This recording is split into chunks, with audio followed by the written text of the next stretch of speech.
गुरु नानक पाद पाद पंकज सिमरो अंगद दुख गुर अमरदास हृदय नित त्यावो हृदय श्री गुरु रामदास गुण गुरु अर्जन बिगनन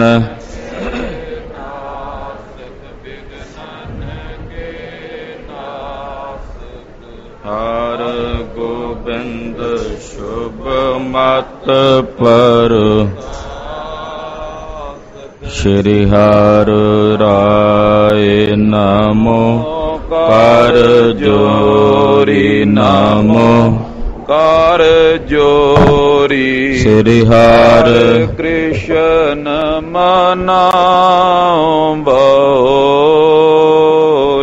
तेग बहादुर परम कृपाल वाहिगुरु परम कृपाला श्री गुरु गोबिंद सिंह बिसाला परोतरा पर पुन पुन सीसा जी पुन पुन सीसा नो बार बार जगदीसा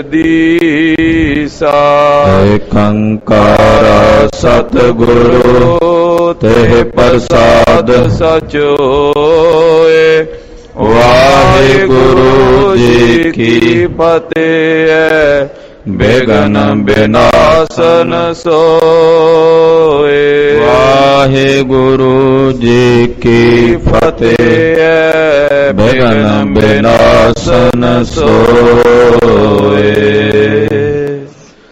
चौपाई मरी कहे हम सुनावो सुबब्बा नानक राज किम पयो थो रब्बा जिम उसको हमें उत्तर दीनो तिमें सुनो तुम संत पर बीनो। वाहिगुरु जी का खालसा वाहिगुरु जी की फतेह। परम सत्कार योग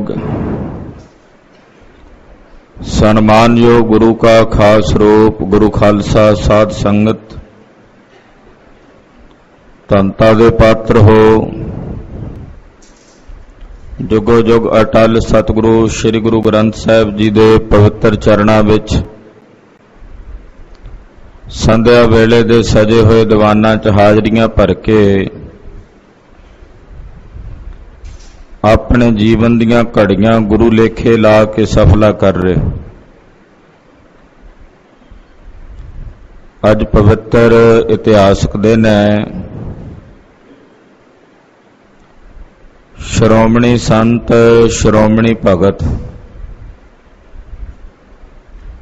श्री गुरु ग्रंथ साहिब जी की बाणी अंदर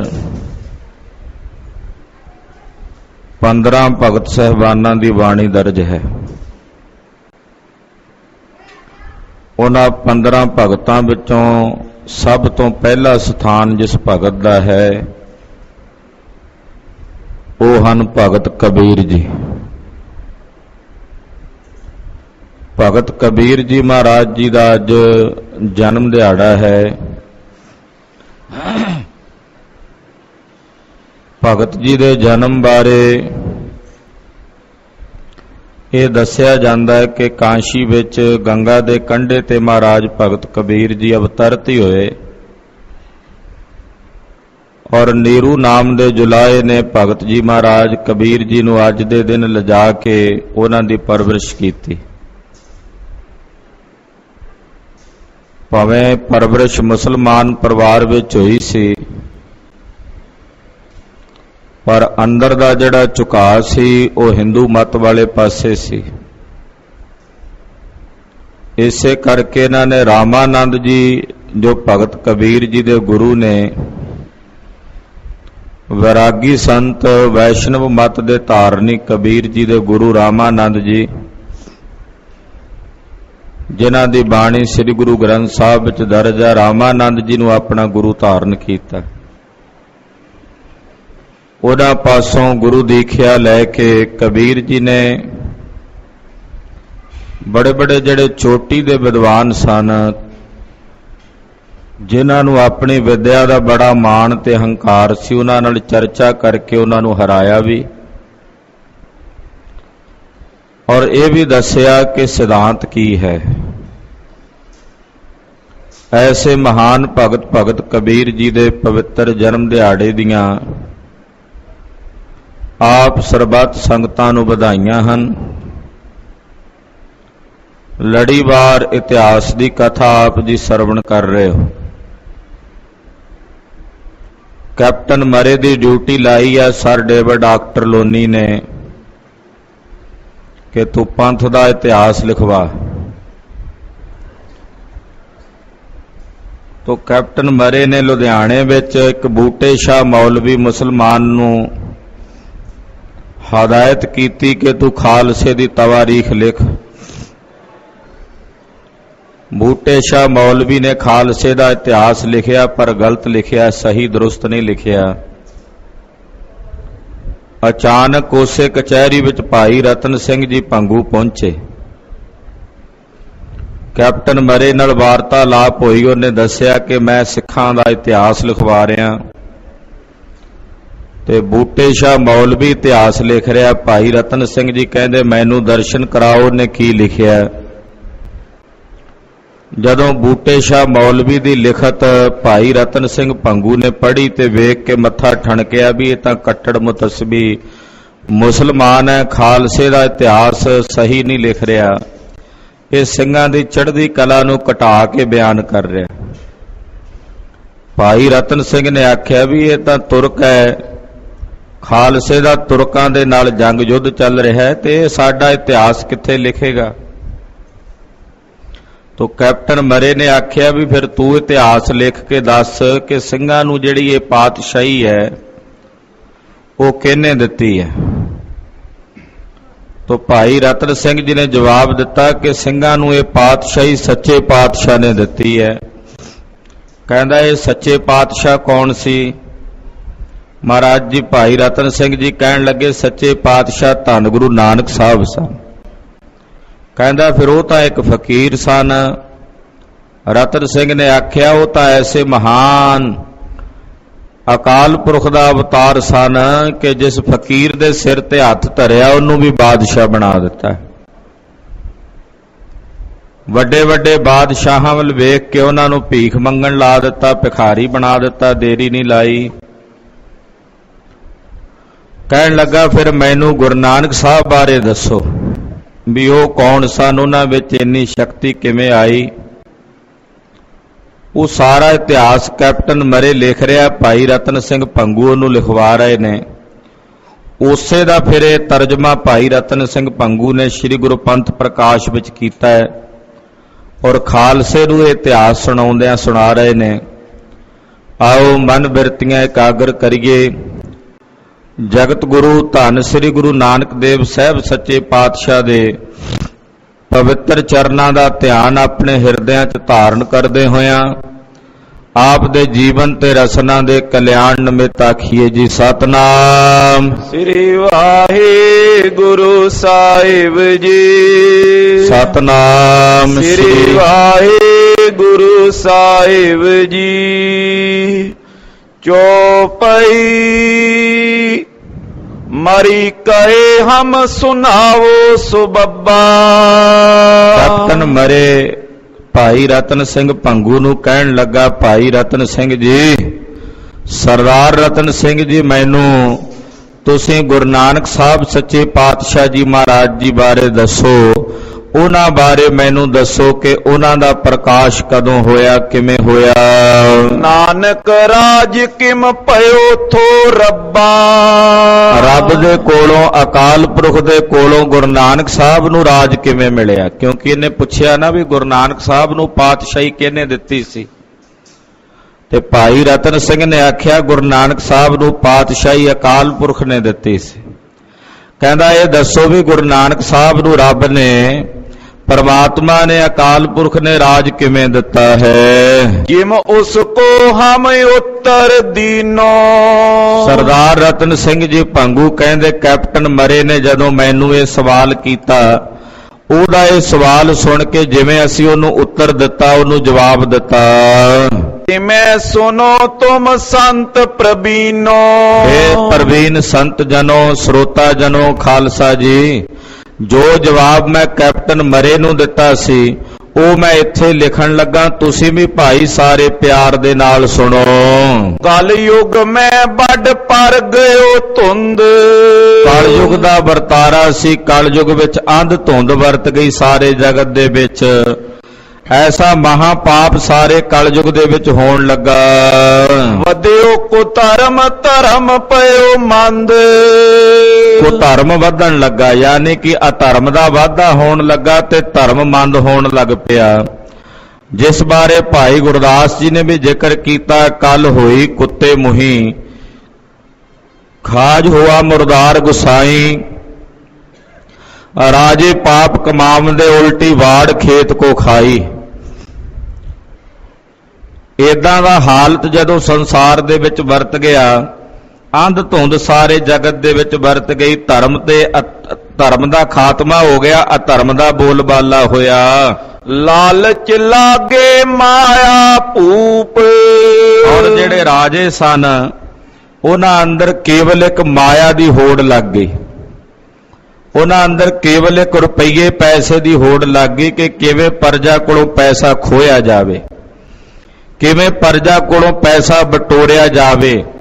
ਇਹਨਾਂ ਤੇ ਝੂਠੇ ਲਗਾਨ ਟੈਕਸ ਲਾ ਕੇ ਲੋਕਾਂ ਦਾ ਕਿਵੇਂ ਕਚੂੰਬਰ ਕੱਢਿਆ ਜਾਏ, ਇਦਾਂ ਦੇ ਰਾਜੇ ਹੋ ਗਏ। ਰਾਜਨ ਪਾਏ ਨਿਜ ਧਰਮ ਕੂਪ। ਔਰ ਜਿਹੜੇ ਰਾਜੇ ਸਨ ਉਹਨਾਂ ਨੇ ਵੀ ਆਪਣਾ ਧਰਮ ਛੱਡ ਦਿੱਤਾ, ਇੱਥੋਂ ਤੱਕ ਉਹਨਾਂ ਆਪਣਾ ਧਰਮ ਖੂਹ ਦੇ ਵਿੱਚ ਹੀ ਸੁੱਟ ਦਿੱਤਾ, ਮਾਨੋ ਖੂਹ ਵਿੱਚ ਹੀ ਪਾ ਦਿੱਤਾ, ਯਾਨੀ ਕਿ ਬੜੇ ਵੱਡੇ ਕੁਧਰਮੀ ਹੋ ਗਏ। ਪੰਥ ਤਾਰੀ ਬੀਜੇ ਜਗ ਆਏ। ਔਰ ਜਿੰਨੇ ਵੀ ਪੰਥ ਧਾਰੀ ਸਨ ਜਗਤ ਦੇ ਵਿੱਚ, ਬੜੇ ਬੜੇ ਪੰਥ ਚੱਲਦੇ ਸੀ, ਇਹ ਬੈਰਾਗੀਆਂ ਦਾ, ਸੰਨਿਆਸੀਆਂ ਦਾ, ਜੋਗੀਆਂ ਦਾ, ਜੰਗਮਾਂ ਦਾ, ਜੈਨਾਂ ਦਾ, ਬੋਧੀਆਂ ਦਾ, ਬੜੇ ਬੜੇ ਪੰਥ ਧਾਰੀ ਸਨ ਸੰਸਾਰ ਦੇ ਅੰਦਰ। ਪੰਥ ਵਿਚਲ ਪੀ ਤਿਨ ਕੇ ਗਏ। ਜਿਹੜੇ ਪੰਥ ਧਾਰੀ ਸੀ ਉਹਨਾਂ ਦੇ ਪੰਥ ਵੀ ਵਿਚਲਿਤ ਹੋ ਗਏ, ਉਹਨਾਂ ਦੇ ਪੰਥ ਵੀ ਜਿਹੜੇ ਸਨ ਉਹ ਭ੍ਰਸ਼ਟ ਹੋ ਗਏ, ਉਹਨਾਂ ਅੰਦਰ ਵੀ ਧਰਮ ਦੀ ਬਿੰਦ ਨਾ ਰਹੀ। ਮਾਇਆ ਮੋਹ ਸਭਨ ਕੋ ਛਰਿਓ। ਮਾਇਆ ਦਾ ਮੋਹ ਸਾਰਿਆਂ ਨੂੰ ਛਲ ਕੇ ਲੈ ਗਿਆ, ਸਭ ਦੇ ਅੰਦਰ ਮਾਇਆ ਦੇ ਮੋਹ ਦੀ ਪ੍ਰਬਲ ਬਿਰਤੀ ਬਣ ਗਈ। ਧਰਮ ਹਾਰ ਨਿਜ ਕੁਲ ਚੈ ਭਰਿਓ। ਔਰ ਧਰਮ ਹਾਰ ਕੇ ਆਪਣੀ ਕੁਲ ਦਾ ਪੇਟ ਭਰਨਾ ਚਾਹੁੰਦੇ ਇਹੋ ਜਿਹੇ ਲੋਕ ਪੈਦਾ ਹੋ ਗਏ। ਕਦੇ ਉਹ ਵੀ ਧਰਮੀ ਲੋਕ ਸੀ ਜਿਹੜੇ ਧਰਮ ਕਰਕੇ ਆਪਣੀ ਕੁਲ ਕੁਰਬਾਨ ਕਰ ਦਿੰਦੇ ਸੀ, ਪਰ ਕਹਿੰਦੇ ਕਲਯੁਗ ਦਾ ਇਹੋ ਜਿਹਾ ਬੋਲਬਾਲਾ ਵਰਤਿਆ ਕਿ ਲੋਕ ਆਪਣੀ ਕੁਲ ਨੂੰ ਪਾਲਣ ਵਾਸਤੇ ਧਰਮ ਨੂੰ ਛਿੱਕੇ ਟੰਗਣ ਲਈ ਤਿਆਰ ਹੋ ਗਏ, ਧਰਮ ਦਾ ਤਿਆਗ ਕਰਕੇ ਆਪਣੀ ਕੁਲ ਨੂੰ ਪਾਲਣ ਲੱਗ ਪਏ। ਸ਼੍ਰੀ ਮੁਖ ਵਾਕ ਸਲੋਕ ਕਲ ਕਾਤੀ ਰਾਜੇ ਕਾ ਸਾਈ। ਧਰਮ ਪੰਖ ਕਰ ਉਡਰਿਆ। ਭਾਈ ਰਤਨ ਸਿੰਘ ਜੀ ਨੇ ਕੈਪਟਨ ਮਰੇ ਨੂੰ ਗੁਰੂ ਨਾਨਕ ਸਾਹਿਬ ਦੇ ਪਾਵਨ ਬਚਨ ਗੁਰਬਾਣੀ ਦੇ ਸੁਣਾਏ। ਆਖਿਆ ਕਿ ਜਿਹੜਾ ਕਲਯੁਗ ਹੈ ਉਹ ਛੁਰੀ ਬਣ ਗਿਆ, ਕਾਤੀ ਕਹਿੰਦੇ ਨੇ ਛੁਰੀ ਨੂੰ, ਕਲ ਕਾਤੀ, ਕਲਯੁਗ ਛੁਰੀ ਬਣ ਗਿਆ। ਰਾਜੇ ਕਸਾਈ ਤੇ ਜਿਹੜੇ ਰਾਜੇ ਸਨ ਕਲਯੁਗ ਦੇ ਉਹ ਕਸਾਈ ਬਣ ਕੇ ਉਹਨਾਂ ਨੇ ਕਲਯੁਗ ਰੂਪੀ ਛੁਰੀ ਆਪਣੇ ਹੱਥ ਵਿੱਚ ਪਕੜ ਕੇ ਲੋਕਾਂ ਦੇ ਗਲ ਵੱਢਣੇ ਸ਼ੁਰੂ ਕਰ ਦਿੱਤੇ। ਔਰ ਜਿਹੜਾ ਧਰਮ ਸੀ ਉਹ ਖੰਭ ਲਾ ਕੇ ਉੱਡ ਗਿਆ, ਦਿਸਦਾ ਨਹੀਂ ਸੀ ਵੀ ਧਰਮ ਕਿੱਥੇ ਹੈ। ਧਰਮ ਪੰਖ ਕਰ ਉੱਡ ਰਿਹਾ, ਜਿਹੜਾ ਧਰਮ ਸੀ ਉਹ ਖੰਭ ਲਾ ਕੇ ਇਹ ਸੰਸਾਰ ਤੋਂ ਉੱਡ ਗਿਆ। ਐਸਾ ਵਰਤਾਰਾ ਵਰਤਿਆ ਕਿ ਕਾਜੀ ਹੋਏ ਰਿਸ਼ਵਤੀ, ਵੱਡੀ ਲੈ ਕੇ ਹੱਕ ਗਵਾਈ। ਚੇਲੇ ਬੈਠਣ ਘਰਾਂ ਵਿੱਚ, ਗੁਰੂ ਉਠ ਘਰੀ ਤਿਨਾੜੇ ਜਾਈ। ਚੇਲੇ ਸਾਜ ਵਜਾਏਂਦੇ, ਨੱਚਨ ਗੁਰੂ ਬਹੁਤ ਵਿਦ ਭਾਈ। ਵਰਤਿਆ ਪਾਪ ਸਭ ਜਗ ਮਾਹੀ, ਇਹੋ ਜਿਹਾ ਵਰਤਾਰਾ ਸਾਰੇ ਜਗਤ ਵਿੱਚ ਵਰਤ ਗਿਆ। ਇਹੋ ਭਾਲ ਬਿਕੁੰਨੀ ਹੋਈ, ਅੰਧੇਰਾ ਰਾਹੋ ਨਾ ਕੋਈ। ਲੱਭ ਲੱਭ ਹਾਰ ਗਏ ਪਰ ਕਿਤੇ ਧਰਮ ਨਹੀਂ ਸੀ ਨਜ਼ਰ ਆਉਂਦਾ। ਧਰਮ ਖੰਭ ਲਾ ਕੇ ਉੱਡ ਗਿਆ। ਕੂੜੇ ਅਮਾਵਸ ਸੱਚ ਚੰਦਰਮਾ, ਦੀਸੈ ਨਾਈ ਕੈ ਚੜਿਆ। ਕੂੜ ਦੀ ਮੱਸਿਆ ਦੀ ਹਨੇਰੀ ਰਾਤ ਪੈ ਗਈ ਔਰ ਸੱਚ ਰੂਪੀ ਚੰਦਰਮਾ ਮੱਸਿਆ ਦੀ ਰਾਤ ਨੂੰ ਨਜ਼ਰ ਨਹੀਂ ਸੀ ਆਉਂਦਾ। ਕੂੜ ਦੀ ਮੱਸਿਆ ਦੀ ਰਾਤ ਸੀ, ਉਹਦੇ ਵਿੱਚ ਸੱਚ ਮੱਸਿਆ ਵਾਲੇ ਦਿਨ ਰਾਤ ਨੂੰ ਚੰਦਰਮਾ ਨਹੀਂ ਨਾ ਦਿਸਦਾ। ਕਹਿੰਦੇ ਏਦਾਂ ਕੂੜ ਦੀ ਮੱਸਿਆ ਦੀ ਰਾਤ ਵਰਤ ਗਈ, ਸਾਰੇ ਪਾਸੇ ਕੂੜ ਹੀ ਕੂੜ ਵਰਤ ਗਿਆ। ਸੱਚ ਰੂਪੀ ਚੰਦਰਮਾ ਨਜ਼ਰ ਨਹੀਂ ਸੀ ਆਉਂਦਾ। ਦਿਸਾ ਨਹੀਂ ਕਹਿ ਚੜਿਆ, ਦਿਸਦਾ ਹੀ ਨਹੀਂ ਸੀ ਵੀ ਕਿੱਥੇ ਜਾ ਚੜਿਆ ਸੱਚ ਰੂਪੀ ਚੰਦਰਮਾ। ਕਲਯੁਗ ਦਾ ਵਰਤਾਰਾ ਹੀ ਐਸਾ ਗੁਰਬਾਣੀ ਦੇ ਵਿੱਚ ਸਤਿਗੁਰਾਂ ਦੇ ਵਚਨ ਨੇ। ਕਲਯੁਗ ਰਥ ਅਗਨ ਕਾ, ਕੂੜ ਅੱਗੇ ਰਥਵਾਹੋ। ਕਲਯੁਗ ਦਾ ਰਥ ਅੱਗ ਦਾ ਹੈ ਔਰ ਇਹਦਾ ਰਥਵਾਈ ਆ, ਇਹਨੂੰ ਚਲਾਉਣ ਵਾਲਾ ਹੱਕਣ ਵਾਲਾ ਖਾਲਸਾ ਜੀ ਕੂੜ ਹੈ।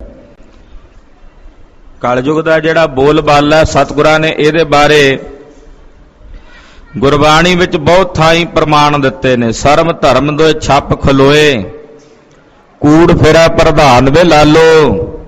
ਕਾਜੀਆਂ ਬਾਹਮਣਾ ਕੀ ਗੱਲ ਥੱਕੀ, ਅਗਦ ਪੜਾ ਸੈਤਾਨ ਵੇ ਲਾਲੋ।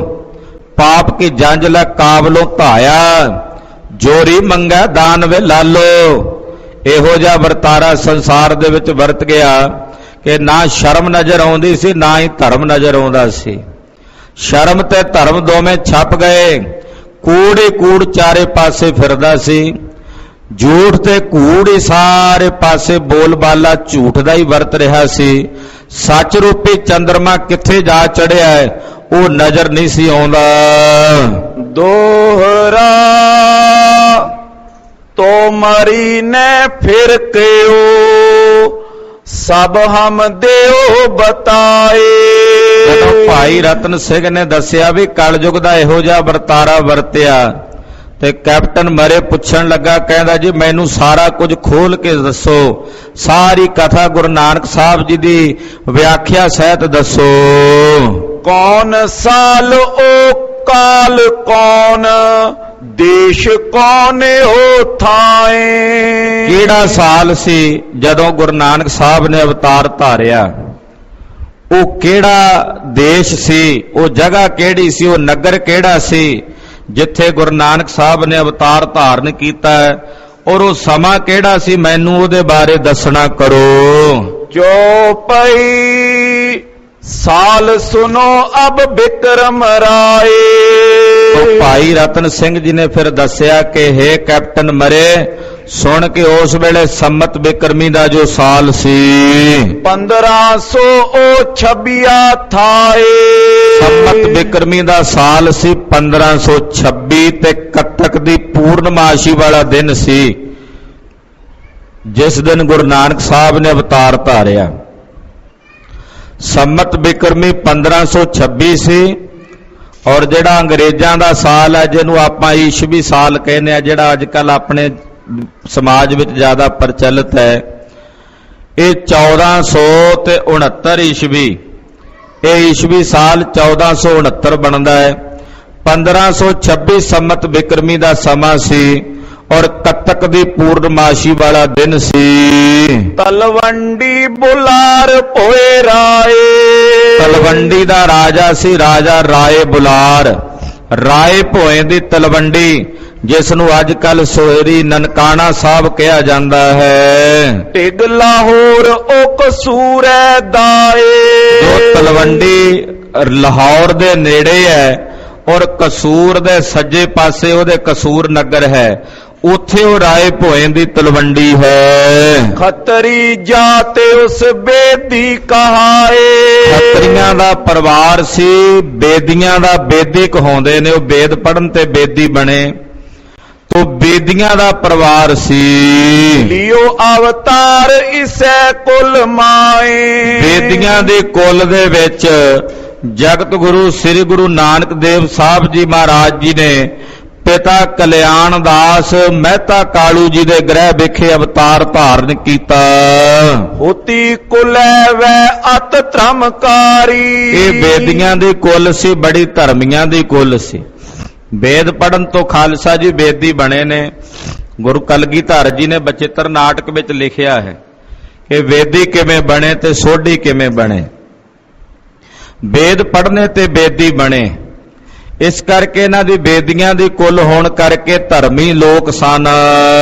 ਜਿਨ ਮੈਂ ਨਾਨਕ ਜਨਮ ਲਿਓ ਤਾਰੀ। ਜਿਨ੍ਹਾਂ ਬੇਦੀਆਂ ਦੇ ਕੁੱਲ ਦੇ ਵਿੱਚ ਮਹਾਰਾਜ ਜਗਤ ਗੁਰੂ ਨਾਨਕ ਸਾਹਿਬ ਨੇ ਅਵਤਾਰ ਧਾਰਨ ਕੀਤਾ। ਮਹਾਰਾਜ ਗੁਰੂ ਨਾਨਕ ਪਾਤਸ਼ਾਹ ਜੀ ਨੇ ਪ੍ਰਕਾਸ਼ ਧਾਰਨ ਕੀਤਾ। ਸਤਜੁਗ ਮੈਂ ਜੋ ਜੋਗ ਥਾਪਿਓ। ਖਾਲਸਾ ਜੀ ਜਿਹੜਾ ਸਤਯੁਗ ਦਾ ਸਮਾਂ ਸੀ, ਉਸ ਸਮੇਂ ਦੇ ਵਿੱਚ ਜੋ ਯੋਗ ਹੋਇਆ, ਜੈ ਮਦ ਜਨਮ ਸੋ ਨਰ ਸਿੰਘ ਲਿਓ। ਸਤਯੁਗ ਦੇ ਸਮੇਂ ਵਿੱਚ ਨਰ ਸਿੰਘ ਨੇ ਅਵਤਾਰ ਧਾਰਨ ਕੀਤਾ ਭਗਤ ਪ੍ਰਹਿਲਾਦ ਦੀ ਰਾਖੀ ਕਰਨ ਵਾਸਤੇ।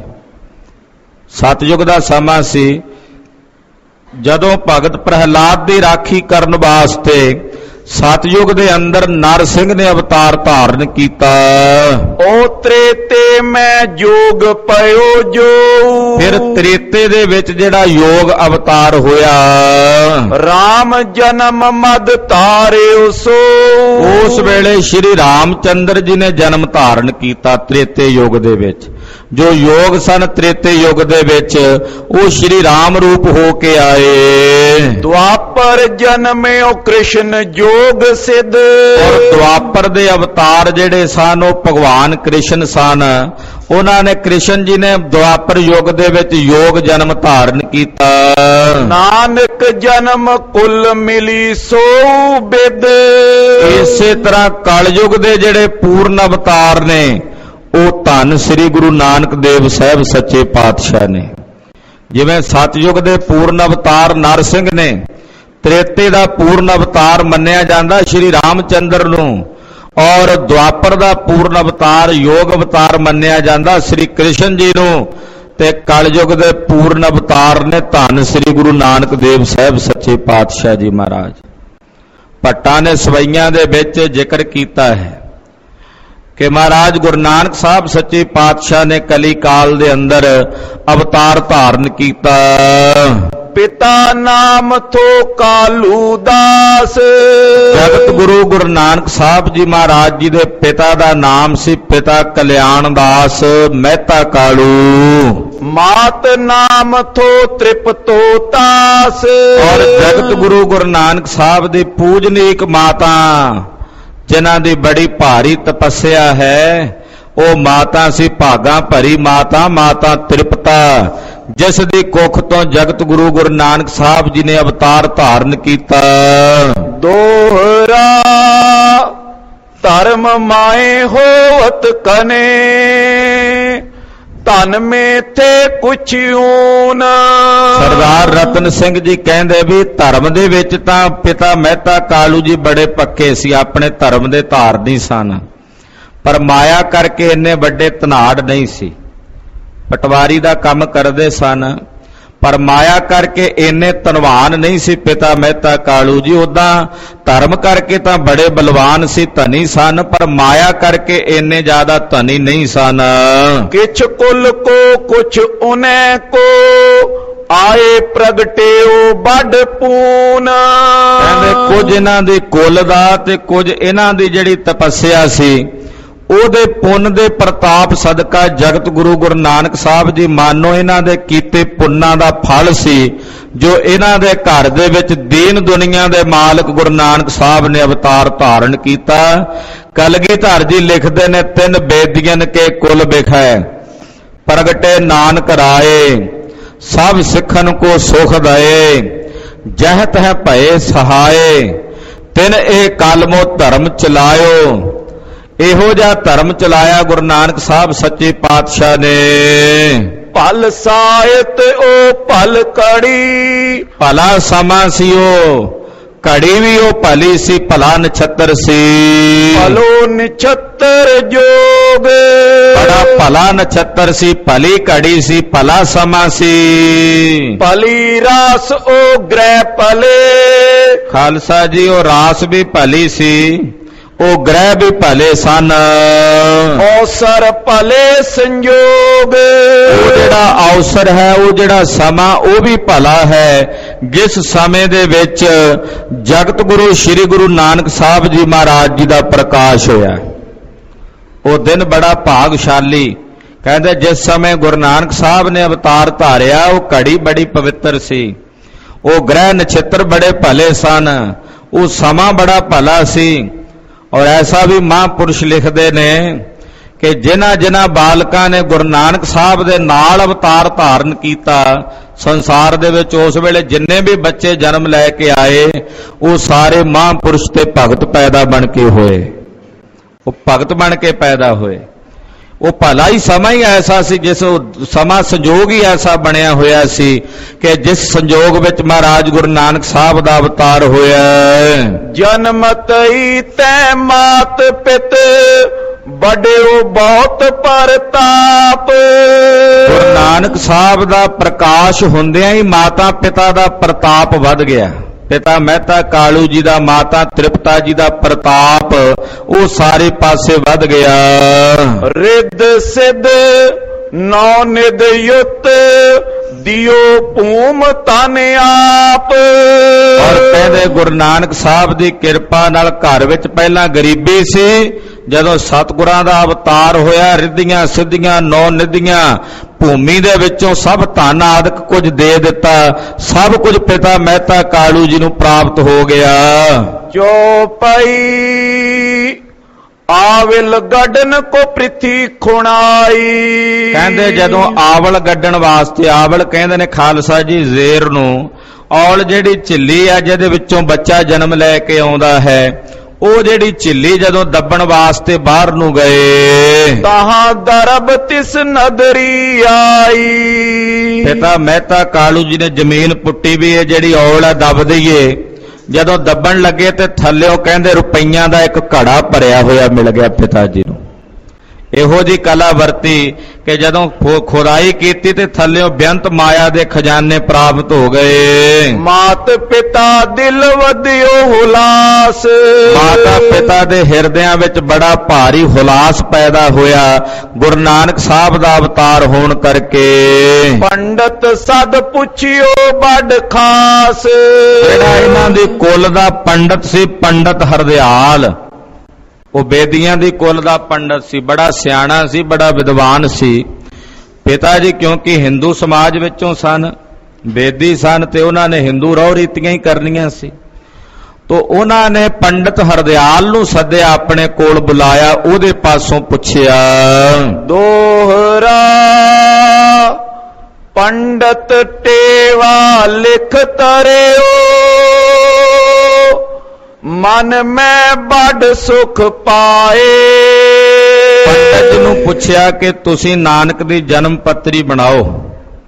ਤੋ ਪੰਡਤ ਹਰਦਿਆਲ ਜੀ ਨੇ ਜਨਮ ਪੱਤਰੀ ਬਣਾਈ, ਟੇਵਾ ਲਾਣ ਲੱਗਾ ਜਿਹੜੇ ਗ੍ਰਹਿ ਸਨ, ਵੀ ਕਿਸ ਗ੍ਰਹਿ ਵਿੱਚ ਬਾਲਕ ਦਾ ਜਨਮ ਹੋਇਆ, ਨਛੱਤਰ ਕਿਹੜਾ ਸੀ, ਸਮਾਂ ਕਿਹੜਾ ਸੀ, ਘੜੀ ਕਿਹੜੀ ਸੀ, ਵਾਰ ਕਿਹੜਾ ਸੀ, ਤਾਰੀਖ ਕਿਹੜੀ ਸੀ। ਕਹਿੰਦੇ ਸਾਰੀਆਂ ਚੀਜ਼ਾਂ ਦਾ ਟੇਵਾ ਲਾ ਕੇ ਵਿਚਾਰ ਕਰਨ ਲੱਗਾ। ਮੋੜ ਮੋੜ ਬਾਲਕ ਰੂਪ ਲਖ, ਮੰਦ ਮੰਦ ਮੁਸਕਾਏ। ਕਹਿੰਦੇ ਜਦੋਂ ਉਹਨੇ ਟੇਵਾ ਲਾਇਆ ਤੇ ਉਹਦੀ ਹੈਰਾਨੀ ਦੀ ਹੱਦ ਨਾ ਰਹੀ ਕਿ ਇਹੋ ਜਿਹੇ ਸਮੇਂ ਵਿੱਚ ਜਿਸ ਬਾਲਕ ਨੇ ਜਨਮ ਲਿਆ ਕੋਈ ਸਧਾਰਨ ਬਾਲਕ ਨਹੀਂ ਹੈ। ਕਹਿੰਦਾ ਜੀ ਮੈਨੂੰ ਦਰਸ਼ਨ ਕਰਾਓ। ਜਦੋਂ ਗੁਰੂ ਨਾਨਕ ਸਾਹਿਬ ਦੇ ਪੰਡਤ ਹਰਦਿਆਲ ਨੇ ਦਰਸ਼ਨ ਕੀਤੇ ਤੇ ਦਰਸ਼ਨ ਕਰਦਿਆਂ ਪੰਡਤ ਹਰਦਿਆਲ ਦੇ ਹਿਰਦੇ 'ਚ ਠੰਡ ਵਰਤ ਗਈ। ਗੁਰੂ ਨਾਨਕ ਪਾਤਸ਼ਾਹ ਬਾਲ ਰੂਪ ਵਿੱਚ ਨੇ, ਤੇ ਮੁਸਕਰਾ ਰਹੇ ਨੇ। ਮੰਦ ਮੰਦ ਮੁਸਕਾਏ, ਸਹਿਜੇ ਸਹਿਜੇ ਗੁਰੂ ਨਾਨਕ ਸਾਹਿਬ ਸੱਚੇ ਪਾਤਸ਼ਾਹ ਮੁਸਕਰਾ ਰਹੇ ਨੇ। ਸਤਿਗੁਰਾਂ ਦੀ ਭਰੀ ਮੁਸਕਰਾਹਟ ਪੰਡਤ ਹਰਦਿਆਲ ਨੇ ਵੇਖੀ। ਵੇਖਦਿਆਂ ਇਹਦਾ ਹਿਰਦਾ ਹੁਲਾਸ ਨਾਲ, ਖੁਸ਼ੀ ਨਾਲ ਭਰ ਗਿਆ। ਕਿਉ ਪਈ ਟੇਵਾ ਪੰਡਤ ਧਰਿਓ ਲਿਖਾਏ। ਪੰਡਤ ਹਰਦਿਆਲ ਨੇ ਸਾਰਾ ਟੇਵਾ ਜਿਹੜਾ ਸੀਗਾ ਉਹ ਜਨਮ ਪੱਤਰੀ ਦਾ ਲਿਖ ਕੇ ਬਣਾਇਆ। ਦੇਉ ਮਾਤ ਪਿਤ ਬੋ ਸਮਝਾਏ। ਪਿਤਾ ਮਹਿਤਾ ਕਾਲੂ ਜੀ ਔਰ ਮਾਤਾ ਤ੍ਰਿਪਤਾ ਜੀ ਨੂੰ ਪੰਡਤ ਹਰਦਿਆਲ ਨੇ ਸਮਝਾਇਆ।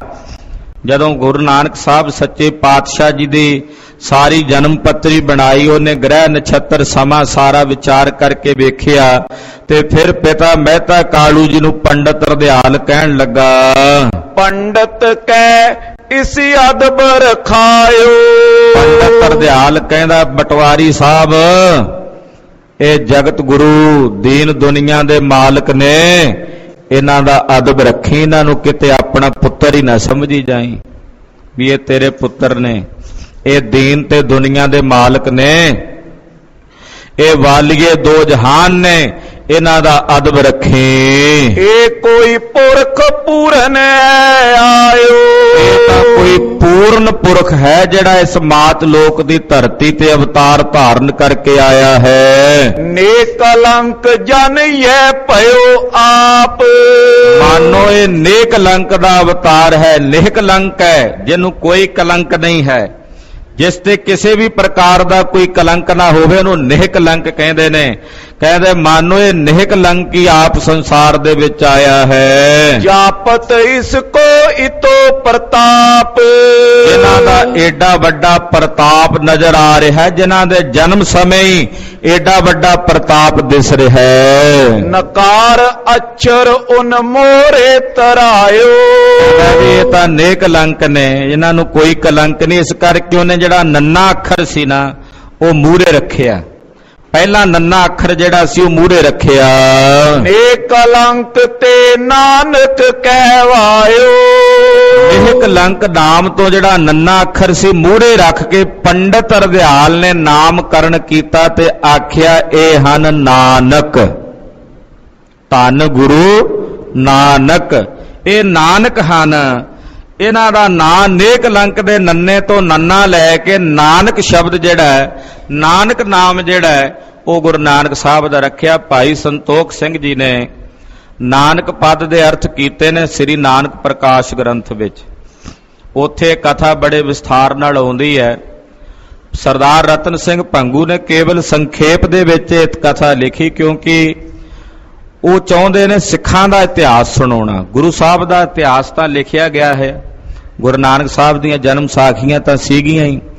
ਇਸ ਕਰਕੇ ਭਾਈ ਰਤਨ ਸਿੰਘ ਜੀ ਕੇਵਲ ਤਾਂ ਕੇਵਲ ਗੁਰੂ ਪੰਥ ਦਾ ਇਤਿਹਾਸ ਲਿਖਣਾ ਚਾਹੁੰਦੇ। ਇਸ ਕਰਕੇ ਟੂਕ ਮਾਤਰ ਕਿਤੇ ਕਿਤੇ ਗੁਰੂ ਨਾਨਕ ਸਾਹਿਬ ਦਾ ਇਤਿਹਾਸ ਦਾ ਜ਼ਿਕਰ ਕਰ ਰਹੇ ਨੇ ਕਿ ਨੇਕ ਲੰਕ ਦੇ ਨੰਨੇ ਤੋਂ ਨਾਨਕ ਪਦ ਦਾ ਅਰਥ ਰੱਖਿਆ। ਜਿਵੇਂ ਭਾਈ ਸੰਤੋਖ ਸਿੰਘ ਜੀ ਕਹਿੰਦੇ ਨੇ ਨਾਨਕ, ਜਿਹੜਾ ਨੰਨੇ ਨੂੰ ਕੰਨਾ ਲੱਗਾ ਹੈ ਉਹਦੇ ਵਿੱਚੋਂ ਐੜੇ ਦੀ ਆਵਾਜ਼ ਨਿਕਲਦੀ ਹੈ।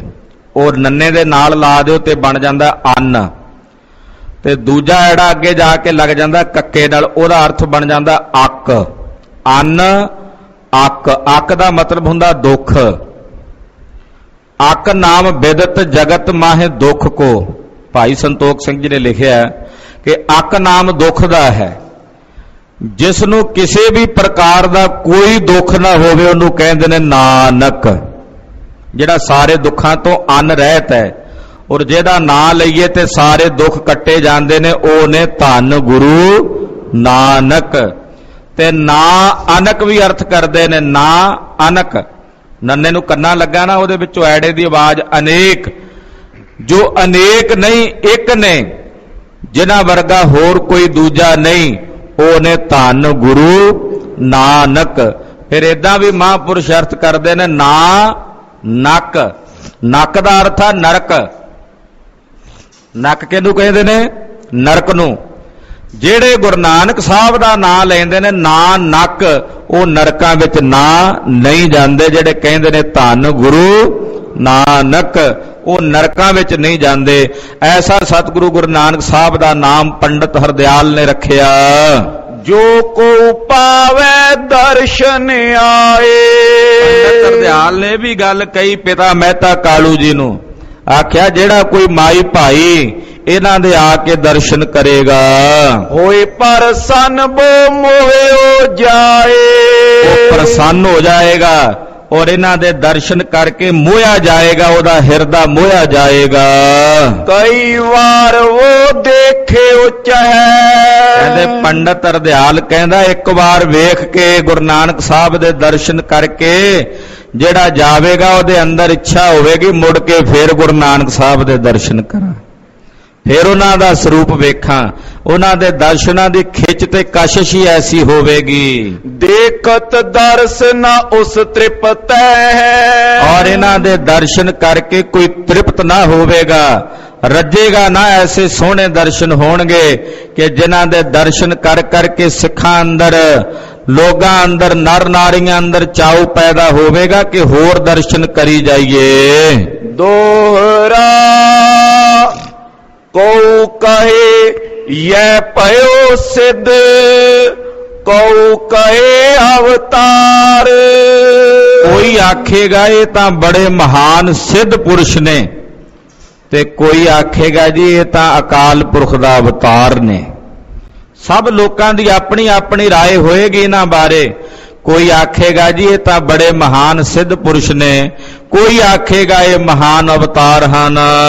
ਕਉ ਕਹੇ ਪਾਤਸ਼ਾਹੀਏ, ਹੋਊਗੋ ਸੋ ਛਤਰ ਤਾਰ। ਕੋਈ ਕਹੇਗਾ ਜੀ ਇਹ ਤਾਂ ਪਾਤਸ਼ਾਹ ਹੋਣਗੇ, ਤੇ ਕੋਈ ਆਖੇਗਾ ਇਹ ਤਾਂ ਚੱਕਰਵਰਤੀ ਛਤਰਧਾਰੀ ਬਾਦਸ਼ਾਹ ਹੋਣਗੇ। ਚੌਪਈ ਧਨਵਾਨ ਕਹੇ ਦੇਈਏ ਜਾਏ। ਜਿਹੜੇ ਧਨਵਾਨ ਹੋਣਗੇ ਉਹ ਜਦੋਂ ਇਹਨਾਂ ਦੇ ਦਰਸ਼ਨ ਕਰਨਗੇ ਤੇ ਆਖਣਗੇ ਸਾਡੇ ਕੋਲ ਜਿੰਨਾ ਧਨ ਹੈ ਅਸੀਂ ਇਹਨਾਂ ਦੇ ਚਰਨਾਂ 'ਚ ਭੇਟ ਕਰ ਦਈਏ। ਇਹਨਾਂ ਦੇ ਦਰਸ਼ਨਾਂ ਤੋਂ ਇੰਨੇ ਜ਼ਿਆਦਾ ਪ੍ਰਭਾਵਿਤ ਹੋਣਗੇ ਕਿ ਜਿਹੜੇ ਧਨਵਾਨ ਹੋਣਗੇ ਉਹ ਆਖਣਗੇ ਅਸੀਂ ਆਪਣਾ ਸਾਰਾ ਧਨ ਇਹਨਾਂ ਦੇ ਚਰਨਾਂ 'ਚ ਭੇਟ ਕਰ ਦਈਏ। ਨਿਰਧਨ ਕਹੇ ਧਨ ਇਤ ਸੇਵ ਆਏ। ਜਿਹੜੇ ਨਿਰਧਨ ਹੋਣਗੇ, ਧਨ ਤੋਂ ਮਹਿਉਣੇ ਗਰੀਬ ਕੰਗਲੇ, ਉਹ ਇਹਨਾਂ ਦੀ ਸੇਵਾ ਕਰਨਗੇ ਤੇ ਆਖਣਗੇ ਸਾਨੂੰ ਇਹਨਾਂ ਦੀ ਸੇਵਾ ਕੀਤਿਆਂ ਧਨ ਮਿਲੇਗਾ। ਜੇ ਅਸੀਂ ਇਹਨਾਂ ਦੀ ਸੇਵਾ ਕਰਾਂਗੇ ਤੇ ਅਸੀਂ ਧਨਵਾਨ ਹੋਵਾਂਗੇ। ਕਉ ਕਹੇ ਇਸ ਸੇਵ ਪਰਤਾਵੇ। ਕੋਈ ਕਹਿੰਦਾ ਜੀ ਚਲੋ ਇਹਨਾਂ ਦੀ ਸੇਵਾ ਕਰਕੇ ਪਰਖ ਲਈਏ, ਵੇਖ ਲਈਏ ਕਿ ਇਹਨਾਂ ਦੀ ਸੇਵਾ ਕੀਤਿਆਂ ਕੀ ਮਿਲਦਾ ਹੈ। ਸੁਖ ਨਾ ਸੁਖੇ ਮੁਰਾਦਾਂ ਪਾਵੇ। ਕਹਿੰਦੇ ਜਿਹੜੀ ਸੁਖਣਾ ਇਹਨਾਂ ਤੇ ਲੋਕ ਸੁਖਣਗੇ ਉਹ ਸੁਖਣਾ ਉਹਨਾਂ ਦੀ ਪੂਰੀ ਹੋਵੇਗੀ, ਉਹ ਮੁਰਾਦ ਉਹਨਾਂ ਦੀ ਪੂਰੀ ਹੋਵੇਗੀ। ਜਿਮ ਜਿਮ ਸਤਿਗੁਰ ਕਲ ਪ੍ਰਗਟਾਵੇ। ਜਿਵੇਂ ਜਿਵੇਂ ਕਲਯੁਗ ਦੇ ਵਿੱਚ ਗੁਰੂ ਨਾਨਕ ਸਾਹਿਬ ਜੀ ਪ੍ਰਗਟ ਹੋਣਗੇ, ਤਿਮ ਤਿਮ ਲੋਕ ਸੋ ਦੇਖਣ ਆਵੇ। ਤਿਵੇਂ ਤਿਵੇਂ ਪੰਡਤ ਹਰਦਿਆਲ ਦੱਸ ਰਿਹਾ, ਕਹਿੰਦਾ ਤਿਵੇਂ ਤਿਵੇਂ ਦੁਨੀਆ ਦੇ ਲੋਕ ਇਹਨਾਂ ਨੂੰ ਵੇਖਣ ਆਇਆ ਕਰਨਗੇ, ਲੋਕਾਈ ਇਹਨਾਂ ਨੂੰ ਵੇਖਣ ਆਇਆ ਕਰੇਗੀ। ਜੋ ਚਿਤ ਚਿਤਵੈ ਸੋ ਸੁਨਾਏ। ਜੋ ਕਿਸੇ ਦੇ ਚਿੱਤ ਵਿੱਚ ਚਿਤਵਨੀ ਹੋਵੇਗੀ ਇਹ ਉਹਨਾਂ ਦੇ ਅੰਦਰ ਦੀ ਜਾਣ ਕੇ, ਉਹਨਾਂ ਦੇ ਅੰਦਰ ਦੀ ਬੁੱਝ ਕੇ ਉਹਨਾਂ ਦੇ ਬਚਨ ਉਹਨਾਂ ਨੂੰ ਸੁਣਾਇਆ ਕਰਨਗੇ। ਅਗਮ ਨਿਗਮ ਕੀ ਬਾਤ ਬਤਾਏ। ਸ਼ਾਸਤਰਾਂ ਵੇਦਾਂ ਦੀ ਗੱਲ ਇਹਨਾਂ ਦੀ ਰਸਨਾ ਤੇ ਹੋਵੇਗੀ। ਹਾਲਾਂਕਿ ਪੜ੍ਹਨਗੇ ਨਹੀਂ ਸ਼ਾਸਤਰ ਵੇਦ, ਪਰ ਸਾਰਾ ਗਿਆਨ ਇਹਨਾਂ ਦੇ ਹਿਰਦੇ 'ਚ ਉਜਾਗਰ ਹੋਵੇਗਾ। ਕਾਲੂ ਕੇ ਮਨ ਪੁੱਤਰ ਪਾਏ। ਪਿਤਾ ਮਹਿਤਾ ਕਾਲੂ ਜੀ ਨੂੰ ਗੁਰੂ ਨਾਨਕ ਸਾਹਿਬ ਤਾਂ ਪੁੱਤਰ ਰੂਪ ਹੀ ਨਜ਼ਰ ਆਉਂਦੇ ਨੇ। ਉਹਨੇ ਵਡਿਆਈ ਤਾਂ ਸੁਣੀ ਵੀ ਇਹ ਪਰਮੇਸ਼ਰ ਨੇ, ਪਰ ਉਹਨੂੰ ਗੁਰੂ ਨਾਨਕ ਸਾਹਿਬ ਪਰਮੇਸ਼ਰ ਨਜ਼ਰ ਨਹੀਂ ਆਉਂਦੇ। ਪਿਤਾ ਮਹਿਤਾ ਕਾਲੂ ਜੀ ਨੂੰ ਗੁਰੂ ਨਾਨਕ ਸਾਹਿਬ ਆਪਣਾ ਪੁੱਤਰ ਹੀ ਨਜ਼ਰ ਆਉਂਦਾ ਹੈ ਕਿ ਇਹ ਮੇਰਾ ਪੁੱਤਰ ਹੈ। ਪੁੱਤਰ ਵੇਖ ਵੇਖ ਕੇ ਪਿਤਾ ਮਹਿਤਾ ਕਾਲੂ ਜੀ ਬੜੇ ਖੁਸ਼ ਹੁੰਦੇ ਨੇ। ਚਾਹੇ ਕਰਾਈ ਕਾਰ ਉਨ ਪਾਏ। ਹੁਣ ਪਿਤਾ ਮਹਿਤਾ ਕਾਲੂ ਜੀ ਨੇ ਵੇਖਿਆ ਵੀ ਗੁਰੂ ਨਾਨਕ ਸਾਹਿਬ ਕੁਝ ਵੱਡੇ ਹੋ ਗਏ ਨੇ, ਤੇ ਉਹਨੇ ਪਿਤਾ ਜੀ ਨੇ ਸੋਚਿਆ ਕਿ ਹੁਣ ਇਹਨੂੰ ਕਿਸੇ ਕੰਮ ਲਾਣਾ ਚਾਹੀਦਾ ਹੈ। ਇਹਨੂੰ ਕਿਸੇ ਕਾਰ ਵਿਹਾਰ ਵਿੱਚ ਲਾਣਾ ਚਾਹੀਦਾ ਹੈ। ਆਗਿਆ ਪਿਤ ਕੀ ਮੋੜੇ ਨਾਈ। ਸਤਿਗੁਰੂ ਜੀ ਆਪਣੇ ਪਿਤਾ ਦੀ ਆਗਿਆ ਨਹੀਂ ਸਨ ਮੋੜਦੇ। ਜੋ ਪਿਤਾ ਜੀ ਹੁਕਮ ਕਰਦੇ ਬਚਨ ਕਰਦੇ ਸਨ ਉਹ ਬਚਨ ਦੀ ਪਾਲਣਾ ਕਰਦੇ ਸਨ। ਜਿਤ ਵੱਲ ਤੋਰੈ ਤਿਤ ਵੱਲ ਜਾਈ। ਜਿੱਧਰ ਟੋਰਦੇ ਸੀ ਪਿਤਾ ਜੀ ਉਧਰ ਗੁਰੂ ਨਾਨਕ ਸਾਹਿਬ ਜੀ ਜ਼ਰੂਰ ਜਾਂਦੇ ਸਨ। ਸਤਨਾਮ ਜਪ ਮੁਖ ਤੇ ਕਰੈ ਕਰਤਾ ਪੁਰਖ ਕੈ ਬਚਨ ਉਚਰੈ। ਤੇ ਸਤਨਾਮ ਦਾ ਉਪਦੇਸ਼ ਮਹਾਰਾਜ ਜੀ ਉਚਾਰਦੇ ਨੇ, ਮੂਲ ਮੰਤਰ ਦਾ ਜਾਪ ਰਸਨਾ ਤੋਂ ਕਰਦੇ ਨੇ ਔਰ ਲੋਕਾਂ ਨੂੰ ਵੀ ਮਹਾਰਾਜ ਜੀ ਨਾਮ ਜਪਣ ਦਾ ਉਪਦੇਸ਼ ਦਿੰਦੇ ਹਨ। ਯਹੀ ਉਪਦੇਸ਼ ਸਭ ਬਾਲਨ ਦੇਵੇ। ਇਹੀ ਉਪਦੇਸ਼ ਮਹਾਰਾਜ ਜੀ ਆਪਣੇ ਨਾਲ ਦੇ ਜਿੰਨੇ ਬਾਲਕ ਸਾਥੀ ਨੇ ਉਹਨਾਂ ਨੂੰ ਦਿੰਦੇ ਹਨ। ਸਤ ਕਰਤਾਰ ਉਨਮੁਖੋ ਕਹੇਵੇ। ਔਰ ਜਦੋਂ ਮਹਾਰਾਜ ਜੀ ਮਿਲਦੇ ਨੇ ਬਾਲਕਾਂ ਨਾਲ ਕਹਿੰਦੇ ਸਤ ਕਰਤਾਰ, ਸਤ ਕਰਤਾਰ। ਕਿਉਂਕਿ ਗੁਰੂ ਨਾਨਕ ਸਾਹਿਬ ਦਾ ਇਹ ਬੋਲ ਬੜਾ ਪਿਆਰਾ ਸੀ। ਜਿੱਥੇ ਜਾਂਦੇ ਸੀ ਗੁਰਦੇਵ ਜਿਸ ਨਾਲ ਵੀ ਮਿਲਦੇ ਸੀ ਕਹਿੰਦੇ ਸਨ ਸਤ ਕਰਤਾਰ, ਸਤ ਕਰਤਾਰ। ਇਹ ਸਤ ਕਰਤਾਰ ਸ਼ਬਦ ਗੁਰੂ ਨਾਨਕ ਸਾਹਿਬ ਆਪਣੇ ਮੁਖੋਂ ਉਚਾਰਦੇ ਨੇ। ਦੋਹਰਾ ਕੀਓ ਤੰਤਾਰੋ ਕਾਨਨਨ ਮਰਦਾਨੇ ਦਿਓ ਫੜਾਏ। ਮਹਾਰਾਜ ਜੀ ਦੇ ਨਾਲ ਭਾਈ ਮਰਦਾਨਾ ਜੀ ਬਾਲ ਅਵਸਥਾ ਵਿੱਚ ਹੀ ਖੇਡਦੇ ਸੀ। ਇੱਕ ਵਾਰ ਕੀ ਕੀਤਾ, ਇੱਕ ਦੁਤਾਰਾ ਜਿਹਾ ਬਣਾ ਲਿਆ ਕਾਨਿਆਂ ਦਾ, ਉਹਦੇ ਵਿੱਚ ਤੰਦੀ ਪਾ ਕੇ ਉਹਦਾ ਦੋ ਤਾਰਾ ਬਣਾ ਕੇ ਭਾਈ ਮਰਦਾਨੇ ਨੂੰ ਫੜਾ ਦਿੱਤਾ। ਬਜਾਏ ਸ਼ਬਦ ਬੈ ਗਾਵਈ ਸਭ ਬਾਲਨ ਸਾਥ ਰਲਾਏ। ਉਹ ਦੁਤਾਰਾ ਭਾਈ ਮਰਦਾਨੇ ਕੋਲੋਂ ਵਜਵਾ ਕੇ ਤੇ ਆਪ ਗੁਰੂ ਨਾਨਕ ਸਾਹਿਬ ਬਹਿ ਕੇ ਸ਼ਬਦ ਗਾ ਰਹੇ ਨੇ ਨਾਲ। ਤੇ ਜਿੰਨੇ ਨਾਲ ਦੇ ਬਾਲਕ ਨੇ ਬੱਚੇ ਨੇ ਉਹਨਾਂ ਸਾਰਿਆਂ ਨੂੰ ਆਪਣੇ ਮੁਖਾਰਬਿੰਦ ਚੋਂ ਸ਼ਬਦ ਗਾ ਕੇ ਸੁਣਾਉਂਦੇ ਹਨ। ਜੋ ਪਈ ਜੇ ਸਭ ਬਾਲਨ ਕਥਾ ਲਿਖਾਈ। ਭਾਈ ਰਤਨ ਸਿੰਘ ਜੀ ਕਹਿੰਦੇ ਜੇ ਉਹਨਾਂ ਸਾਰੇ ਬਾਲਕਾਂ ਦੀ ਕਥਾ ਲਿਖਣ ਲੱਗੀਏ ਕਿ ਕਿਵੇਂ ਸਤਿਗੁਰੂ ਜੀ ਉਹਨਾਂ ਬਾਲਕਾਂ ਨਾਲ ਖੇਡਦੇ ਸਨ, ਉਹਨਾਂ ਬਾਲਕਾਂ ਨਾਲ ਵਿਚਰਦੇ ਸਨ, ਉਹਨਾਂ ਬਾਲਕਾਂ ਨੂੰ ਉਪਦੇਸ਼ ਦਿੰਦੇ ਸਨ, ਜੇ ਇਹ ਸਾਰੀ ਕਥਾ ਲਿਖਣ ਲੱਗੀਏ ਵੱਡੇ ਗ੍ਰੰਥ ਵੱਡੇ ਅੰਤ ਨਾ ਪਾਈ। ਕਹਿੰਦੇ ਇਹਦਾ ਹੀ ਇੱਕ ਹੋਰ ਗ੍ਰੰਥ ਤਿਆਰ ਹੋ ਜਾਏਗਾ। ਗ੍ਰੰਥ ਬਹੁਤ ਜ਼ਿਆਦਾ ਵੱਧ ਜਾਵੇਗਾ, ਵਿਆਖਿਆ ਜਿਹੜੀ ਆ ਬਹੁਤ ਜ਼ਿਆਦਾ ਵੱਧ ਜਾਵੇਗੀ। ਜਾਂ ਤੇ ਮੈਂ ਅਬ ਸੁਚ ਸੋ ਕਹੂੰ। ਇਸ ਕਰਕੇ ਭਾਈ ਸਾਹਿਬ ਕਹਿੰਦੇ ਮੈਂ ਸੰਕੋਚ ਨਾਲ ਇਹ ਕਥਾ ਕਹਿ ਰਿਹਾ, ਯਾਨੀ ਕਿ ਸੰਖੇਪ ਦੇ ਵਿੱਚ ਗੁਰੂ ਨਾਨਕ ਸਾਹਿਬ ਦਾ ਇਤਿਹਾਸ ਕਹਿ ਰਿਹਾ ਹਾਂ। ਬੀਜ ਮਾਤਰ ਕੁਛ ਲਿਖਿਓ ਚਾਹੋ। ਬੀਜ ਮਾਤਰ ਲਿਖਣਾ ਚਾਹੁੰਦਾ, ਮੂਲ ਵਜੋਂ ਤਤ ਸਾਰੀ ਲਿਖਣਾ ਚਾਹੁੰਦਾ ਹਾਂ। ਜਿਮ ਬਾਲਨ ਸੋ ਖੇਡ ਖਿਡਾਈ। ਜਿਵੇਂ ਮਹਾਰਾਜ ਗੁਰੂ ਨਾਨਕ ਸਾਹਿਬ ਬੱਚਿਆਂ ਨਾਲ ਖੇਡਾਂ ਖੇਡਦੇ ਰਹੇ ਰਾਏ ਭੋਇੰ ਦੀ ਤਲਵੰਡੀ ਦੇ ਬਾਜ਼ਾਰਾਂ ਵਿੱਚ। ਖੇਤੀ ਉਜਾੜੀ ਫੇਰ ਜਮਾਈ। ਜਿਵੇਂ ਫਸਲ ਇੱਕ ਵਾਰੀ ਉਜਾੜ ਦਿੱਤੀ ਸੀ ਸਾਰੀ, ਉਹ ਨਾਨਕ ਪ੍ਰਕਾਸ਼ ਵਿੱਚ ਉਹ ਕਥਾ ਆਵੇਗੀ। ਇਸ ਕਥਾ ਤੋਂ ਬਾਅਦ ਆਪਾਂ ਸ਼ੁਰੂ ਕਰਾਂਗੇ। ਕਹਿੰਦੇ ਜਿਵੇਂ ਖੇਤੀ ਉਜਾੜੀ ਤੇ ਉਜਾੜ ਕੇ ਫਿਰ ਜਮਾ ਦਿੱਤੀ। ਜਿਮ ਬਲਵੰਡ ਸੋ ਬਾਬਾ ਦੇਖਾ। ਰਾਏ ਬੁਲਾਰ ਨੇ ਮਹਾਰਾਜ ਗੁਰੂ ਨਾਨਕ ਸਾਹਿਬ ਜੀ ਦੇ ਦਰਸ਼ਨ ਕੀਤੇ। ਛਾਮ ਕਰਤ ਸਰਪ ਫਨ ਸਿਓ ਪੇਖਾ। ਦੇਖਿਆ ਵੀ ਕਿਵੇਂ ਸੱਪ ਨੇ ਗੁਰੂ ਨਾਨਕ ਸਾਹਿਬ ਦੇ ਸਿਰ ਤੇ ਛਾਂ ਕੀਤੀ ਹੈ। ਖਾਲਸਾ ਜੀ ਉੱਥੇ ਗੁਰਦੁਆਰਾ ਸਾਹਿਬ ਬਣਿਆ ਹੋਇਆ ਹੈ ਜਿੱਥੇ ਸੱਪ ਨੇ ਪਾਤਸ਼ਾਹ ਦੇ ਸੀਸ ਤੇ ਛਾਂ ਕੀਤੀ ਸੀ। ਤੋ ਇਸ ਪ੍ਰਕਾਰ ਨਾਲ ਕਹਿੰਦੇ ਉਹ ਅਸਥਾਨ ਜਿੱਥੇ ਗੁਰੂ ਨਾਨਕ ਸਾਹਿਬ ਸੱਚੇ ਪਾਤਸ਼ਾਹ ਦੇ ਸੀਸ ਉੱਤੇ ਸੱਪ ਨੇ ਛਾਂ ਕੀਤੀ ਔਰ ਰਾਏ ਬੁਲਾਰ ਨੇ ਦਰਸ਼ਨ ਕੀਤੇ। ਔਰ ਅਚੰਬੇ ਕੀਤੇ ਪਏ। ਕਿਤੇ ਦਰਖਤ ਦੀ ਛਾਂ ਥਿਰ ਰਹੀ। ਇਦਾਂ ਦੇ ਅਨੇਕਾਂ ਹੀ ਅਚੰਬੇ, ਇਦਾਂ ਦੇ ਅਨੇਕਾਂ ਹੀ ਬਿਲਾਸ ਤੇ ਕੌਤਕ ਗੁਰੂ ਨਾਨਕ ਸਾਹਿਬ ਜੀ ਦੇ ਪ੍ਰਗਟ ਹਨ ਜਨਮ ਸਾਖੀਆਂ ਵਿੱਚ। ਸੁਨੇ ਰਾਏ ਕਿਛ ਅੱਖੀ ਦਿਖੇ। ਰਾਏ ਬੁਲਾਰ ਨੇ ਕੁਝ ਅੱਖਾਂ ਨਾਲ ਵੀ ਵੇਖੇ ਤੇ ਕੁਝ ਉਹਨੇ ਸੁਣੇ ਵੀ, ਲੋਕਾਂ ਦੀ ਜ਼ੁਬਾਨ ਤੋਂ ਸੁਣੇ ਕਿ ਗੁਰੂ ਨਾਨਕ ਸਾਹਿਬ ਸੱਚੇ ਪਾਤਸ਼ਾਹ ਜੀ ਮਹਾਰਾਜ ਜੀ ਦੇ ਇਹ ਕੌਤਕ ਹਨ। ਜਿਮ ਕਰ ਰਾਏ ਮਨ ਪਤੀ ਆਇਓ, ਕਰਕੇ ਰਾਜੇ ਦੇ ਮਨ ਨੂੰ ਪਤੀਜ ਗਿਆ, ਉਹਦੇ ਮਨ ਨੂੰ ਤਸੱਲੀ ਹੋ ਗਈ ਕਿ ਗੁਰੂ ਨਾਨਕ ਸਾਹਿਬ ਜੀ ਕੋਈ ਸਧਾਰਨ ਵਿਅਕਤੀ ਨਹੀਂ, ਇਹ ਖੁਦਾ ਦਾ, ਅੱਲਾ ਦਾ ਅਵਤਾਰ ਹਨ, ਜੋ ਮੇਰੇ ਨਗਰ ਵਿੱਚ ਅਵਤਾਰ ਧਾਰ ਕੇ ਆਏ ਨੇ, ਇਹ ਮੇਰੇ ਭਾਗ ਹਨ। ਸਦ ਕਰ ਨਾਨਕ ਆਦਰ ਕਰਵਾਇਓ, ਰਾਏ ਬੁਲਾਰ ਨੇ ਗੁਰੂ ਨਾਨਕ ਸਾਹਿਬ ਨੂੰ ਆਪਣੇ ਕੋਲ ਬੁਲਾਇਆ ਤੇ ਆਪਣੇ ਪਾਸ ਬੁਲਾ ਕੇ ਸਤਿਗੁਰਾਂ ਦਾ ਬੜਾ ਸਤਿਕਾਰ ਕੀਤਾ। ਰਾਏ ਬੁਲਾਰ ਪਹਿਲਾ ਮੁਸਲਮਾਨ ਹੈ ਜਿਹੜਾ ਗੁਰੂ ਨਾਨਕ ਸਾਹਿਬ ਦੇ ਚਰਨਾਂ ਦਾ ਸਿੱਖ ਬਣਿਆ। ਪਹਿਲਾ ਮੁਸਲਮਾਨ ਸਿੱਖ ਗੁਰੂ ਨਾਨਕ ਸਾਹਿਬ ਦਾ ਰਾਏ ਬੁਲਾਰ ਹੈ। ਇਹਨੇ ਮਹਾਰਾਜ ਸੱਚੇ ਪਾਤਸ਼ਾਹ ਦੀ ਸਿੱਖੀ ਧਾਰਨ ਕੀਤੀ, ਗੁਰੂ ਨਾਨਕ ਸਾਹਿਬ ਦਾ ਬੜਾ ਭਾਰੀ ਅਦਬ ਤੇ ਸਤਿਕਾਰ ਰੱਖਿਆ। ਦੋਹਰਾ ਸਦ ਬਲਵੰਡ ਆਦਰ ਕੀਓ, ਪੁੱਤਰ ਭੋਏ ਦਿਓ ਸੋ ਪਾਏ।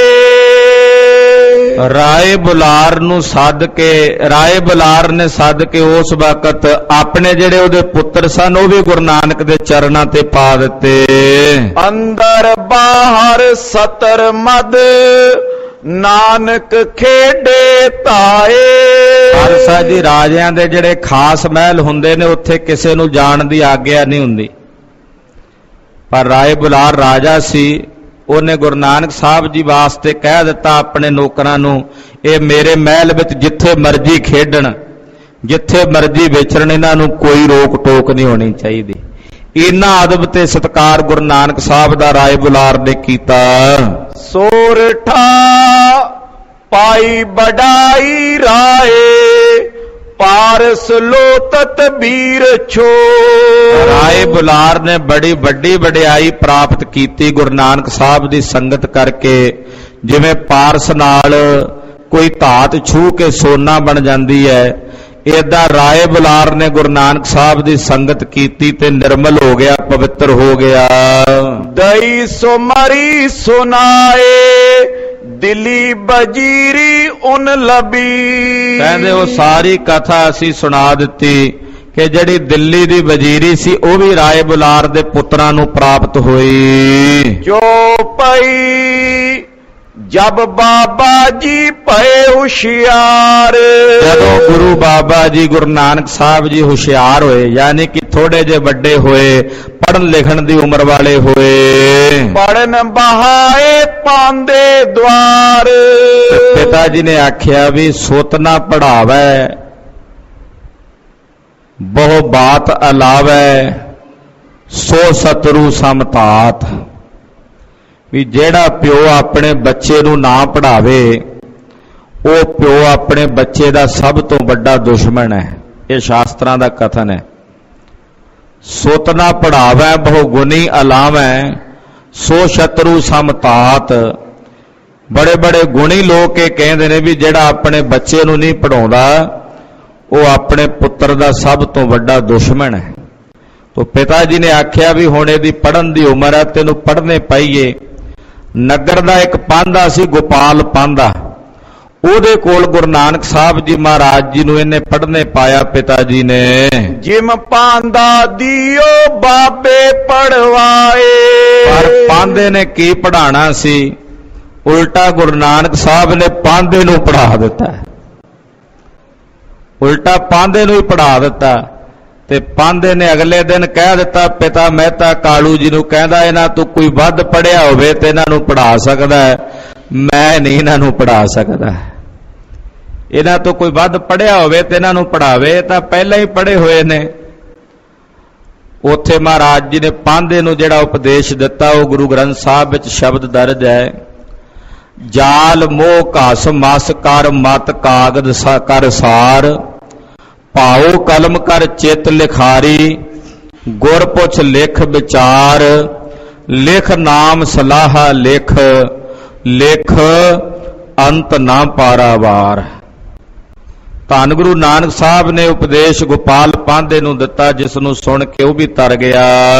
ਸੋ ਸਾਖੀ ਦਈ ਮਰੀ ਸੁਨਾਏ। ਭਾਈ ਰਤਨ ਸਿੰਘ ਜੀ ਕਹਿੰਦੇ ਮੈਂ ਉਹ ਜਿੰਨੀ ਸਾਖੀ ਸੀ ਨਾ ਪਾਂਧੇ ਨੂੰ ਉਪਦੇਸ਼ ਦੇਣ ਦੀ, ਕੈਪਟਨ ਮਰੀ ਨੂੰ ਸੁਣਾਈ। ਔਰ ਅਚੰਬੇ ਬਹੁਤ ਦਿਖਾਏ। ਹੋਰ ਵੀ ਅਨੇਕਾਂ ਪ੍ਰਕਾਰ ਦੇ ਜਿਹੜੇ ਕੌਤਕ ਗੁਰੂ ਨਾਨਕ ਸਾਹਿਬ ਨੇ ਵਿਖਾਏ। ਬੜਤ ਗ੍ਰੰਥ ਸਭ ਇਹਾਂ ਲਿਖਾਏ। ਕਹਿੰਦੇ ਜੇ ਉਹ ਸਾਰੇ ਇੱਥੇ ਲਿਖੀਏ ਤੇ ਗ੍ਰੰਥ ਬਹੁਤ ਜ਼ਿਆਦਾ ਵੱਧ ਜਾਵੇਗਾ, ਇਹ ਇਤਿਹਾਸ ਬਹੁਤ ਲੰਮਾ ਹੋ ਜਾਵੇਗਾ। ਔਰ ਬਾਬੇ ਜਬ ਪਿਆ ਵਿਵਾਹ। ਗੁਰੂ ਨਾਨਕ ਸਾਹਿਬ ਦਾ ਵਿਵਾਹ ਹੋਇਆ ਮੂਲੇ ਚੋਣੇ ਖੱਤਰੀ ਦੀ ਲੜਕੀ ਮਾਤਾ ਸੁਲੱਖਣੀ ਨਾਲ ਗੁਰੂ ਨਾਨਕ ਸਾਹਿਬ ਦੀ ਸ਼ਾਦੀ ਹੋਈ। ਪਏ ਬੇਟੇ ਦੋ ਉਨ ਤਰਿਓ ਨਾਏ। ਔਰ ਦੋ ਪੁੱਤਰ ਗੁਰੂ ਨਾਨਕ ਸਾਹਿਬ ਦੇ ਗ੍ਰਹਿ ਵਿਖੇ ਹੋਏ, ਉਹਨਾਂ ਦਾ ਨਾਮਕਰਨ ਕੀਤਾ। ਵੱਡਿਆਂ ਦਾ ਨਾਮ ਧੰਨ ਬਾਬਾ ਸ਼੍ਰੀ ਚੰਦ ਜੀ ਔਰ ਛੋਟੇ ਸਨ ਬਾਬਾ ਲਖਮੀ ਚੰਦ ਜੀ। ਕਾਲੂ ਹਟ ਕਰਾਈ ਲੋੜੈ। ਹੁਣ ਪਿਤਾ ਕਾਲੂ ਜੀ ਮਹਿਤਾ ਕਾਲੂ ਜੀ ਚਾਹੁੰਦੇ ਸਨ ਕਿ ਗੁਰੂ ਨਾਨਕ ਸਾਹਿਬ ਨੂੰ ਮੈਂ ਇੱਕ ਦੁਕਾਨ ਕਰ ਦਿਆਂ। ਖਟ ਕਰ ਖਾਈਐ ਦਰਬ ਬੋ ਜੋੜੈ। ਇਹ ਦੁਕਾਨ ਚਲਾਵੇ, ਕਮਾਈ ਕਰੇ ਤੇ ਪੈਸਾ ਜੋੜੇ, ਇਕੱਠਾ ਕਰੇ। ਸੋ ਬਾਬਾ ਉਸ ਪੜੇ ਨਾਰਾਏ। ਗੁਰੂ ਨਾਨਕ ਸਾਹਿਬ ਤਾਂ ਇਹ ਕੁਝ ਕਰਨ ਆਏ ਹੀ ਨਹੀਂ ਸੀ, ਉਹ ਤਾਂ ਹੋਰ ਹੀ ਕਿਸੇ ਮਕਸਦ ਕਰਕੇ ਆਏ ਨੇ, ਹੋਰ ਹੀ ਕਿਸੇ ਕੰਮ ਲਈ ਆਏ ਨੇ। ਮਾਤ ਪਿਤਾ ਕਰੇ ਬਾਬੇ ਅਕਾਏ। ਪਿਤਾ ਜੀ ਬੜੇ ਪਰੇਸ਼ਾਨ ਹੋਏ ਗੁਰੂ ਨਾਨਕ ਸਾਹਿਬ ਸੱਚੇ ਪਾਤਸ਼ਾਹ ਜੀ ਮਹਾਰਾਜ ਜੀ ਨੂੰ ਵੇਖ ਕੇ। ਬਾਬਾ ਬੇਪਰਵਾਹੀ ਕਰੇ। ਧੰਨ ਗੁਰੂ ਬਾਬਾ ਜੀ ਗੁਰੂ ਨਾਨਕ ਸਾਹਿਬ ਗੁਰੂ ਬਾਬਾ ਜੀ ਬੇਪਰਵਾਹੀ ਵਿੱਚ ਰਹੇ, ਉਹ ਬੇਪਰਵਾਹ ਹੋ ਕੇ ਵਿਚਰੇ। ਫੜ ਰਬਾਬ ਸ਼ਬਦ ਉਚਰੈ। ਰਬਾਬ ਪਕੜ ਕੇ ਸ਼ਬਦ ਉਚਾਰਦੇ ਨੇ, ਮਰਦਾਨਾ ਰਬਾਬ ਵਜਾਉਂਦਾ ਔਰ ਗੁਰੂ ਨਾਨਕ ਸਾਹਿਬ ਜੀ ਨਾਲ ਸ਼ਬਦ ਗਾਉਂਦੇ ਹਨ। ਸਾਥ ਕਰੇ ਮਰਦਾਨੇ ਪਰਚਾਵਾ। ਭਾਈ ਮਰਦਾਨਾ ਜੀ ਸਤਿਗੁਰੂ ਗੁਰੂ ਨਾਨਕ ਸਾਹਿਬ ਦੇ ਨਾਲ ਰਹਿੰਦੇ ਨੇ, ਨਾਲ ਵਿਚਰਦੇ ਹਨ। ਲੈਣ ਦੇਣ ਕੁਛ ਰੱਖੇ ਨਾ ਦਾਵਾ।